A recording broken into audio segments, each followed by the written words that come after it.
Hello! Today's stories come from r/ProRevenge. We have two stories today. First up, Mock the Disabled. Justice is served many years later. This is a story about a piece of trash receiving their deserved karma several years later. Many years ago, I worked in the lovely career of retail. It's sadly normal for there to be a constant flow of shop scum that make you despise their existence. And there are those that are so horrific that what they do is burned into your mind forever. Fortunately, one of these unforgettable moments allowed me to extract my revenge. I had only worked in retail for 1 year in this newly built store and was starting to settle in. Getting to know the great customers and understanding that some people shouldn't be allowed outside, which being a shy person who hates conflict wasn't the best. But at least one of my customers was an absolutely adorable elderly lady who always made time to talk and was an absolute joy to be with. It had been some weeks since I had last seen her, but one morning I see her park into the disabled parking bay, as she already has a blue badge. Only this time, she hobbled out of the car on crutches with a pot on her leg. I didn't have a chance to talk to her yet when a works truck, which did not have a blue disabled badge, pulled into the disabled space next to her and outjumped an early 40s builder with their teenage kid. Well, this little old lady was having none of this and must have absolutely massive balls of steel and stood up to this ignorant builder and politely informed them that they shouldn't be parking there as it's for the disabled, and he doesn't have a badge. What happened next, I can't forget. This builder decided the best course of action was to humiliate and insult this poor elderly lady in crutches, accuse her of faking her disability, and claim the cast on her leg was a fake, and that she probably milks the benefit system for as much money as possible.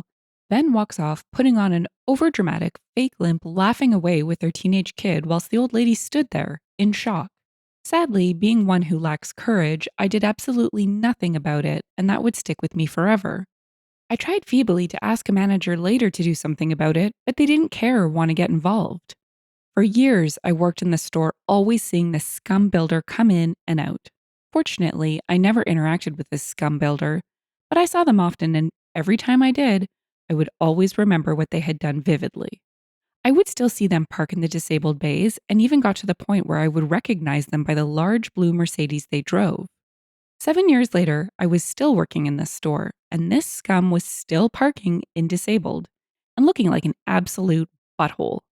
Yet this year, I was blessed with good fortune, and our store was outfitted with some absolute joyful equipment. Due to the high number of complaints, our store had set up a company to deal with the parking violations.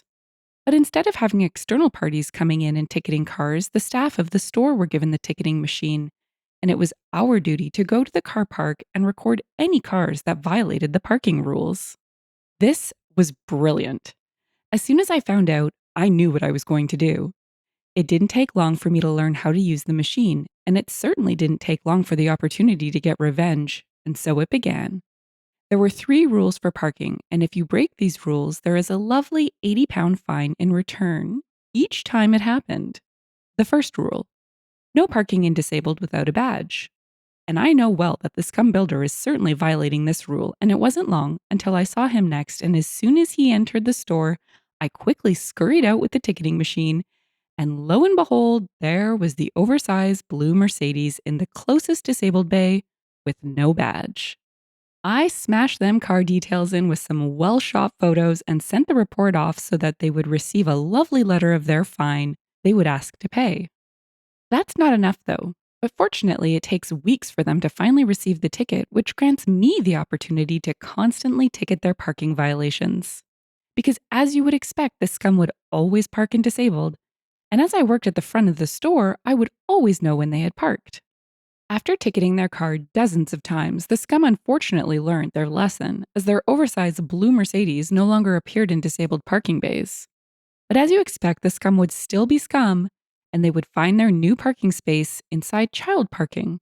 Rule 2: don't park inside child parking without a child. Had the scum gotten enough, I thought? Of course not. They haven't learned their lesson and continue to be a complete wanker and park in the child parking, which we didn't have many spaces for. At this point, I knew all their car details by heart and would gleefully fill out the ticket machine as I skipped over to their car violating the child parking and take the photos needed for them, including shots of their car that bear no child seats in them. And as it became routine, this once again carried on a few weeks more of tickets being created, and eventually they start receiving the fines. Fortunately, me being me, I am completely invisible to others and often looked over, and I have yet to be seen or caught. But as all good things must eventually come to an end, when the scum came into the shop, their blue turd automobile was no longer there in child parking or disabled. Has the scum finally learnt their lesson? Would you be surprised if they had not? As it didn't take me long to find them. Rule number 3, you must park inside a marked bay. And what a surprise, the scum still manages to mess this up. They would park over the line, taking 2 spaces up. Well, guess what? That's a job for me and my ticket machine. Trying to park inside taxi parking but can't fit the giant car in it? Boom, that ain't inside a marked bay, and ka-ching, another ticket and fine for this scum. Have one single wheel slightly over the white line of a bay? Well, guess who technically broke the rule? That's right, Scumbag did. And there goes a few more weeks of fun until eventually Scumbag runs out of ways that they can possibly break the rules, and our company hires externally to start ticketing cars, so my beloved weapon of justice goes to rest. Now I know what people are probably going to say, that all these fines are not enforceable because of blah, blah, blah, but I honestly don't care for a few reasons. Firstly, I'm being paid to do this, so either way, my time or money isn't wasted. Secondly, it did have an effect, as they repeatedly changed their parking habits. And thirdly, even if they don't end up paying, they are still going to spend a crap ton of the time and effort trying to overturn them over and over again, having to constantly be harassed by mail.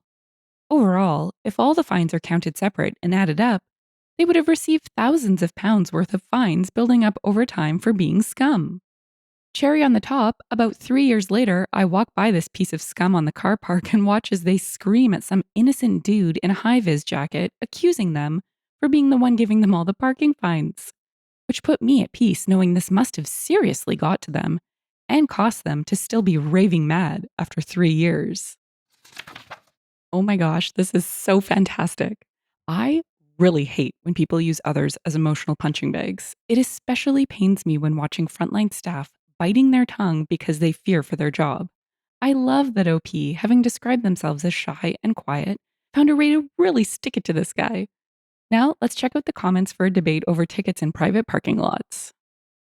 Slacking at my job said, anyone who thinks parking fines in a private lot are not legally enforceable either lives in an area where people just don't care to enforce them or is just plain uneducated. Parking infractions and other vehicular laws on private property are handled differently, but they are enforceable. I don't know about different states in the USA or different European countries, but those things are covered by the Trespass to Property Act here in Ontario, Canada. And if the lot owner actually enforces it, the perpetrator can and will be ticketed, towed, arrested by regional law enforcement. Someone replied, the story is set in the UK. A private parking ticket in the UK, i.e., a parking charge notice, is not a real fine and is not legally enforceable.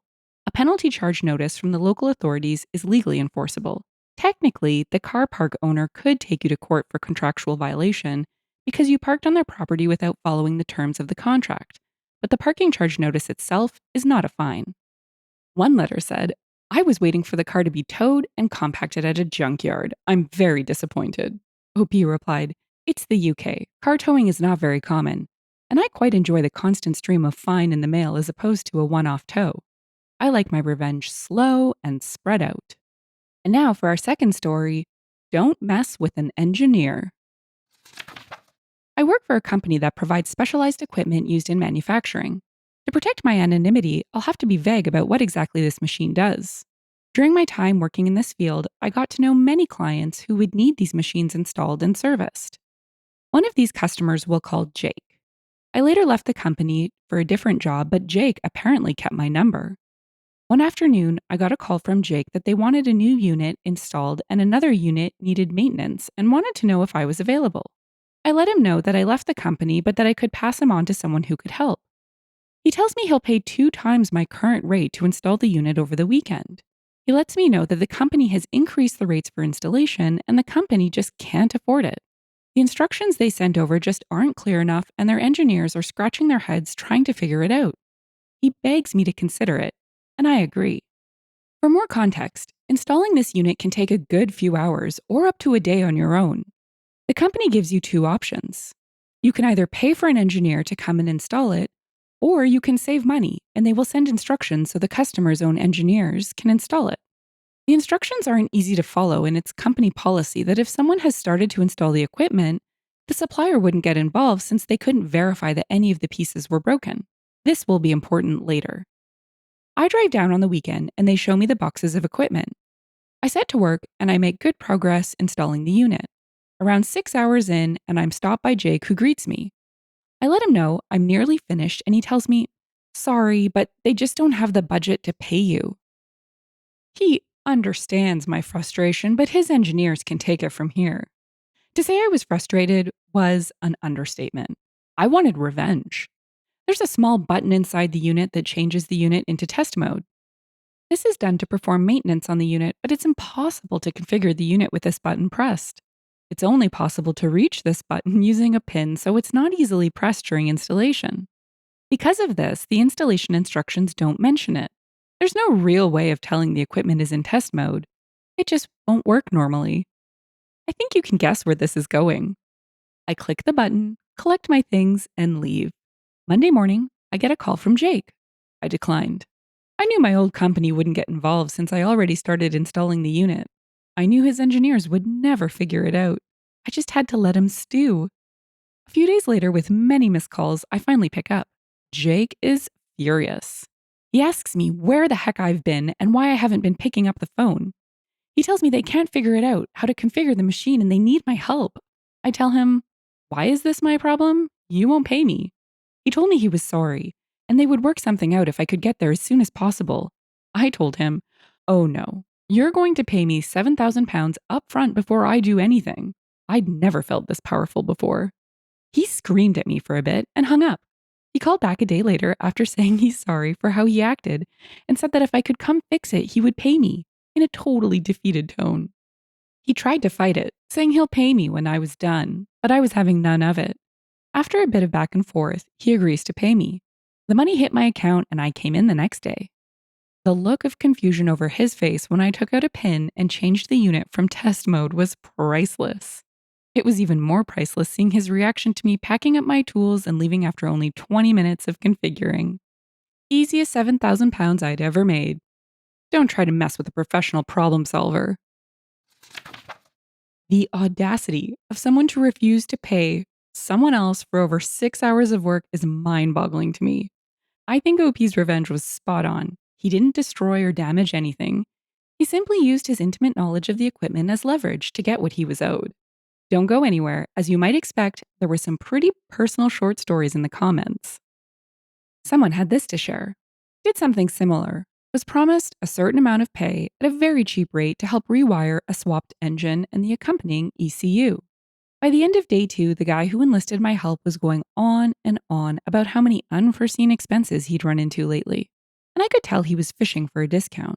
This guy was notorious for dragging his feet on paying people, and I saw where this was going. I got the engine running perfectly before I finished wrapping the wire loom and shorted 2 very important pins on the CAN bus in preparation for what I thought was coming. Sure enough, I asked to be paid and he says he doesn't have the cash, asking if he can pay me next week. Back and forth ensues with no cash in my hand. I tell him he can't drive the car until I get paid and he yahs me. I leave. 5 minutes later, he's calling me asking what I did to his car since it was just running. I tell him I'll get it running when he pays me. I hear nothing for several weeks, then eventually him threatening to sue me for breaking his car.